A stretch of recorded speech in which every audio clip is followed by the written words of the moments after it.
উনি গত বছর দেখিয়া মালিকেও মাথা নাই, কেউ মাথা নাই, তার মন ইচ্ছা মানে জোরপূর্বক পাবে। যাই হোক, গতবার চলে গেছে। এবারে আসার পরে আমরা ইয়া বলছি, আসছিলাম বলার জন্য আমরা যে তুমি টুকর বাজার থেকে সারা মাটি ও সোনাপুর থেকে না খাটাইছো, এতে গিয়া তুমি এই জায়গাটাও তুমি এখন এক্সট্রা মাটি দিয়ে খাটাইয়া নেও, রাস্তা আঠাইতে তুমি বাধা হচ্ছে না, এতে তোমার লাগে বুঝিয়ে নাও। এই কথা হইতেও তারে আমার ছোট ভাইকে হে গোল্লাবা হরিয়া বাড়ি মারিচ্ছে, এই কথাটা হইতে এটা যেই ফাইভটি বাড়ি মারিচ্ছে। বাড়ি মারতে তার সঙ্গ কথা দৌড়িয়েছে। এরপরে আমরা জিজ্ঞাসা হয়ে দৌড়িয়ে গেছে, বাড়ি গিয়া ধরছে বাড়ি একটা আমি কই গেছে আমার বাড়ি মারছিলাম, তার কয়েকটা লোকে আমার ধরেছে। ধরার পরে তার বাহিনী আছে, বাহিনী হয়েছে তার অস্ত্র বাড়ি বন্ধু লিয়ে বেটান ওবার থেকে বন্ধু লিয়ে বাড়ি গেছে। ও বাদে আমরা বাড়িতে এসে ও ভাই পিছনে দিকে দৌড়িয়ে মূল সূত্রপাত হলো ওই মাটিটা। জি জি স্যার। এখন মাটি কাটা নিয়ে এখানে একটা জিনিস যে রাস্তা হলো তো এটা সবারই সুবিধা হবে না, রাস্তা তো আমরা না নাই, রাস্তা উঁচু হলে সুন্দর হলে এই দুই পাশে যারা বসবাস করে সবারই সুবিধা হবে। প্রশ্ন হলো সুবিধা হলো এখন আমি যে মাটি নেব, মাটি যার কাছ থেকে নেব তারে তো অনুমতি নিতে হবে, সম্মতি নিতে হবে, জোর করে তো নেওয়া যাবে। এইগুলো যে মাটি নেওয়া হচ্ছে এখান থেকে তাদের জমির মালিক যারা, তাদের কি সম্মতির ভিত্তিতে এটা নেওয়া হচ্ছে? না না না, নেওয়া হয় নাই দেখেই তো ওনারা এসে বাধা দিচ্ছে। নেওয়া হয় না দেখে জোর করে আমাদের জমি, এও বাড়িও আমার, সবকিছু আমার, এই জায়গাটাও সামনে দিয়ে সবাই সারা আমার। তার তো এই রাস্তা করার আগে না না, এটা তো করে নাই, মাটি চেয়ারম্যান সাহেবও জানা নাই, মেম্বার সাহেবও জানা নাই, এই তো চেয়ারম্যান সাহেবের মাথা। এই টোটাল এই ব্যাপারটা আমরা জানি না, এই জন্য আমার পরিষদের মেম্বার পাশাপাশি এখান থেকে সেও জানেন, তার কাছ থেকে মনে হচ্ছে শুধু জানার চেষ্টা করছিল এই গ্রাম থেকে যে এখানে মাটি কাটা হচ্ছে, এটা কি আপনারা জানেন? সে বলছেন আমাদের কোনো বরাদ্দ নেই, যেহেতু তার একটা এটা ব্যক্তিগত তহবিল থেকে করতেছে, এটা তার ব্যক্তিগত, এটা আমাদের পরিষদ না, আমার মেম্বার সাহেব আছে। তারপরে তো আপনারা নির্বাহী সভা তারা সে কি এগুলো কাজকাম করার জন্য কোনো কমিটি টমিটি করেন না? এক্সকাভেটর মেশিন এত দূরে কোন জায়গাতে আছে?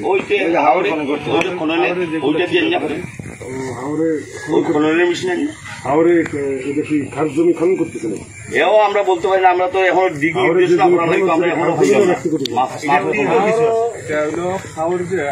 মানে জমির মালিক ব্যক্তি, পানির মালিক সরকার নাকি?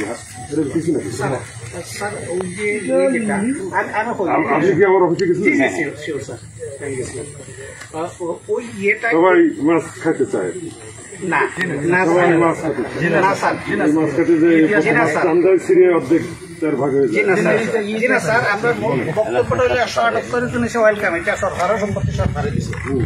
ডিমার্কেশনের দাবি জানাইছি যাতে পাবলিকের জায়গায় না আসে, পাবলিকের জায়গায় যখনই আসছে তখনই সমস্যা তৈরি হয়েছে। কি বলেন? এবং এই যে সরকারি কাজটা কমিশন আসছে ওখানে ওখানে তো পুকুর মুকুর কাটতেছে, এটা কি সরকারি ভাবে কাটা হচ্ছে না ব্যক্তিগত ভাবে? এটা কাদের জায়গা? তারা নিজেদের জায়গা, ব্যক্তিগত জায়গাও আছে, কিছু সরকারি জায়গাও আছে। এবং এই কাজগুলো করতে গিয়া জমিনের আকৃতি প্রকৃতি পরিবর্তন হয়েছে, ওইটা চেয়ারম্যান সবাই জানে না। সেটা সরকারি জায়গা হলে সরকারের অনুমোদন করছে না। জি না, একটা কাজে সরকারি কাজের উদ্বোধন হইলে সাধারণত একটা সাইনবোর্ড থাকে, প্রকল্পের নাম থাকে, বরাদ্দ থাকে, ওইগুলা কিছুই নেই। স্যার আমরা স্যার এখানে এই প্রথম যখন মাটি খনন হয় তখন স্যার আমরা কথাবার্তা কি মানে সঠিক বলতেছেন না? একদম সঠিক যখন স্যার আমরা যখন প্রথম খনন কাজ উদ্বোধন ও নিজে উদ্যোগে করে স্যার, আমরা সে কাজটা বন্ধ করে দিতাম, কাজটা বন্ধ করে দিতাম এবং আমরা একটা রিপোর্ট দিতাম সরাসরি। এটা মৎস্য অধিদপ্তরের মৎস্য প্রজনন বৃদ্ধির জন্য স্যার ভূমি মন্ত্রণালয় থেকে একটা বরাদ্দ সে আসছিল, কিন্তু এই বরাদ্দ আসার আগে সে কাজ করছিল। আমরা কাজ বন্ধ করে দিলাম স্যার, তাদের মাধ্যমে একটা রিপোর্ট দিলাম স্যার যে উপজেলা সাহেব আসছিলেন, ইউনূস সাহেব এসেছিলেন, তারা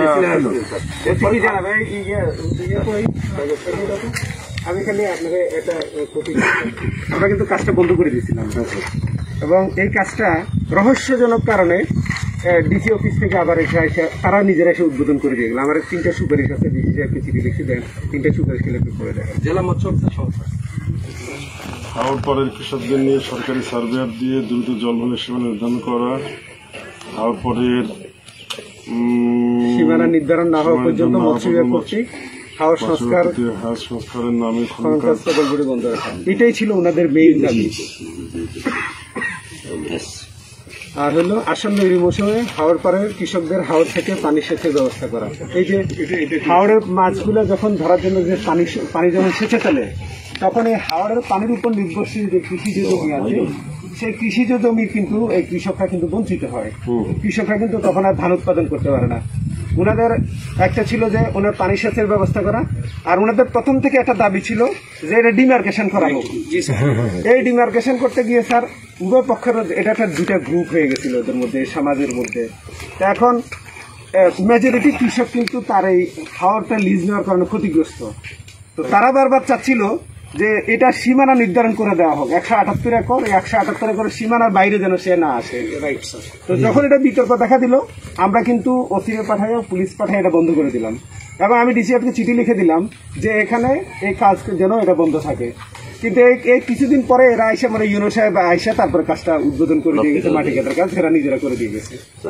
এখন ওই জেলা মৎস্য অফিসার, এই মৎস্য অফিসারকে আসলে, আর এখানে একটা টেকনিক্যাল বিষয় স্যার, আইনের বিষয় যেটা, যখন সরকার কোনো ব্যক্তিকে লিজ দিয়ে দেয়, তখন আইনগতভাবে আমি আপনি কিন্তু এই লিজ জমিটাকে আইনি সাপোর্টে দিতে আমরা বাধ্য।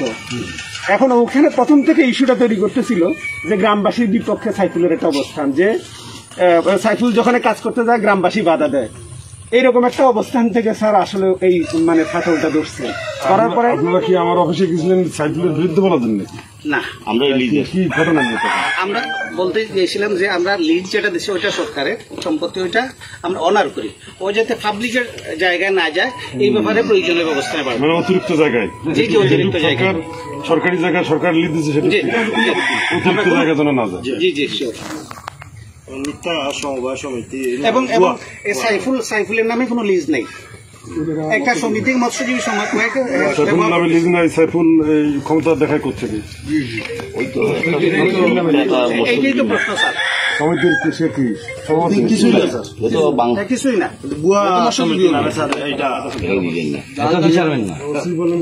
সাইফুলের ক্ষমতা হচ্ছে এটা স্যার সাইফুল হচ্ছে স্যার, তারা যে একটা মৎস্যজীবী সমিতি যার যে নামে লিস্টটা আনছে, এইটা স্যার সাইফুল মূলত সাইফুলের পিছন দিকে সাইফুলের ব্যাগ আর কি, সামনে একটা সমিতি খারাপ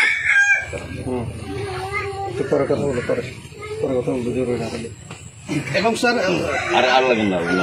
এখানে এটাই সত্য, একটা মৎস্যজীবী ফার্ম আমাদের দেশে যেটা হয় স্যার, এই এলাকার মানুষ কয়েকজন কিনে মৎস্য সমিতি করে, কিন্তু এটার ভিতরে পিছনে কলকাঠি নাড়ায় অন্যজন, যে দেখে ওই ওদেরকে ব্যবহার করে সাইফুল এটা নিয়ে আসে। মূলত এখানে ইনভেস্টমেন্টটা সাইফুলের, লভ্যাংশ পুরোটাই সাইফুল। সমস্যা হলো যে ওপেন ডাক দিলে যে টাকা নির্ধারিত হয়, সেই টাকাগুলো তো এই আপামর জনসাধারণ দিতে হয়। এটা কিন্তু সরাসরি মন্ত্রণালয় থেকে দিতে হয়, এটা জেলা প্রশাসক দেয় না স্যার। এবং এটা ইউনিয়ন পরিষদ থেকে উপজেলা একটা মিটিং গেছে, এই উপজেলা মিটিং এর মাধ্যমে পরিষদের মাধ্যমে এটা রেজলিউশন করে।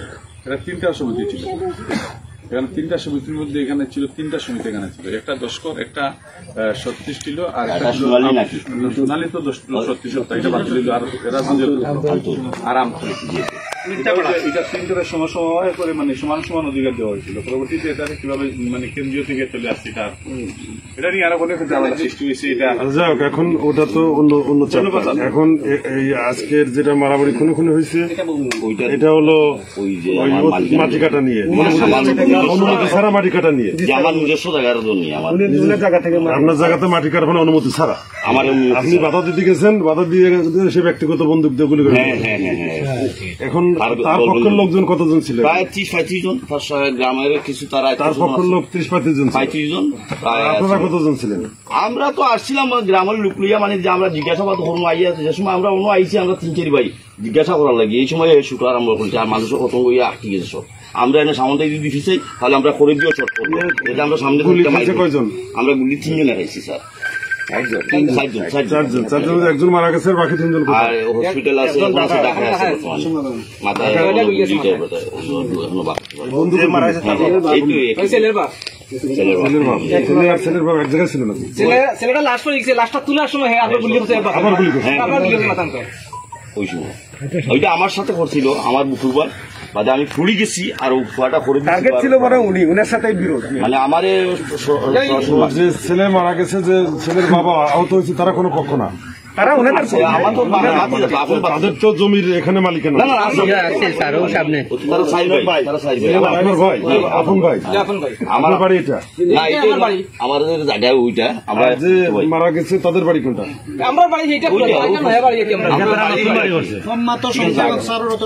আমি কইলি শাড়িটা আমাদের নিজস্ব জায়গা বন্দুকের গুলি ছাড়া এখনো কোপাকুপি হয়েছে নাকি?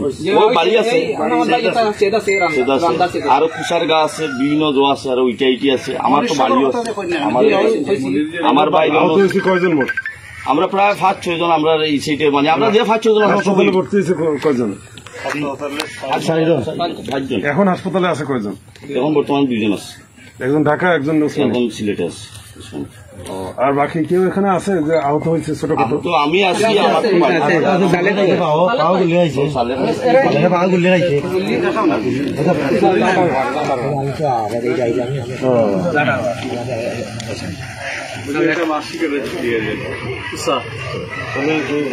আপনি কি লাইভ করতে আমরা 5 জন ভিডিও ঠিক আছে, লাইভ না করে আহত হয়েছে 5-6 জন।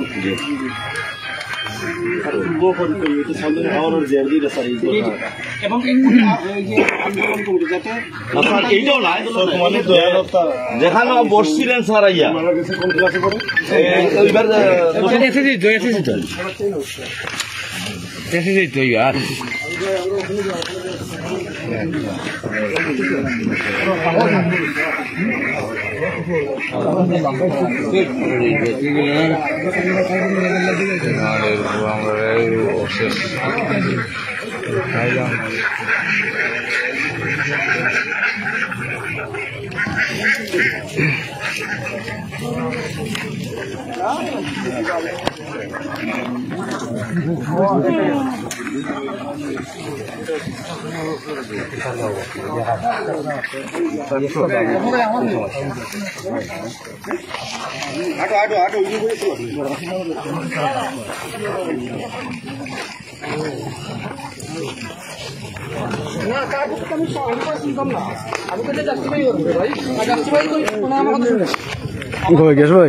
আমার কথা শুনেন, আমি মুরব্বী মুরব্বী জামাতা হয়েছে। আমার কথা হলো এখানে যদি কোন ধরনের হইয়া থাকে, আমি যদি কোনোভাবে কোনো প্রমাণ পাই যে আসলেও আপনারা আমি কিন্তু আর লেগে যাবো মতো কথা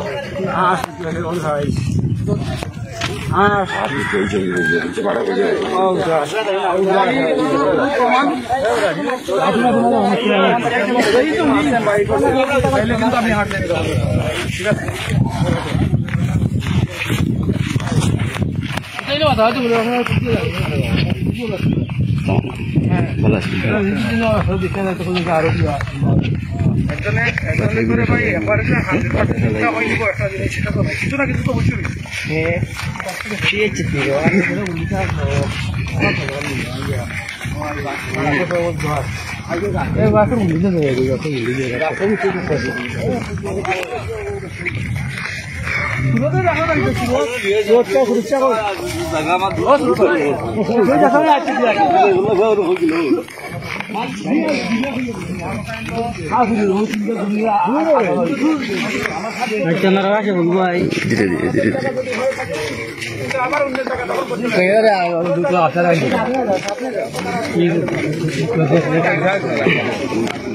তোমার দেখা তুমি উনকা নিতে